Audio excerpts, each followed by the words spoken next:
Hello guys, ito yung hanap buhay ng aking asawa no, nasa Bicol pa kami noon sa Catanduanes, sa Wagdas. Yan. Yan yung buhay nila na sa pangungopra. Yan, para naman unggoy itong asawa ko na to. Sobra. Yan, yung buhay namin dyan sa pangungopra. Yan.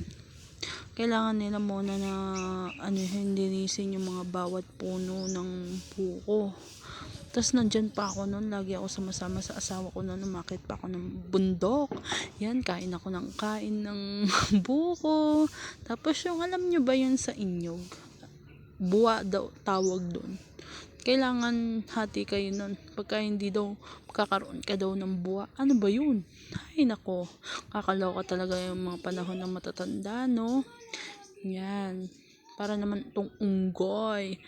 Ang taas-taas kaya niyan, guys. Tingnan ninyo nga, sa sobrang taas nakakalulag. Grabe naman talaga. Buti caring-caring ng asawa ko tong umakyat to. Grabe. Hay nako, nun nga umaakit kami sa bundok na yan. Napakatarik kaya. Hinihingal ako. Diyos ko, nabawasan ako ng 1 kilo yata. Ayan, pababa na siya. Tapos na siyang linisin yung mga ano. Yan, kumakaway ka pa, ha? Ayan.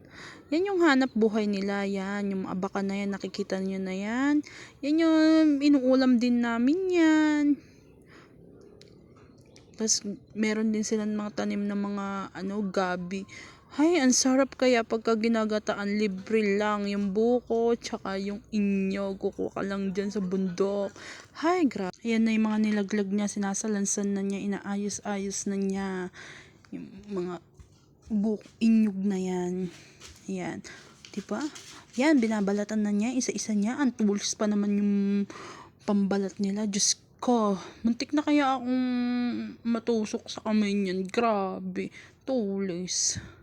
Buti yung asawa ko, caring-caring niya magbalat ng ganyan ng inyog.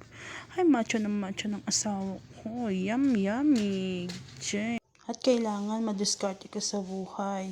Hindi yung umaasa ka sa ibang tao. Syempre, dyan kasi, kailangan mong kumayod para din sa pamilya mo, para may pagkain. So, ganyan yung hanap buhay ng asawa ko nung nasa Bicol kami. Pero, nakasurvive naman kami noon. Sa pang-araw-araw na gastusin namin.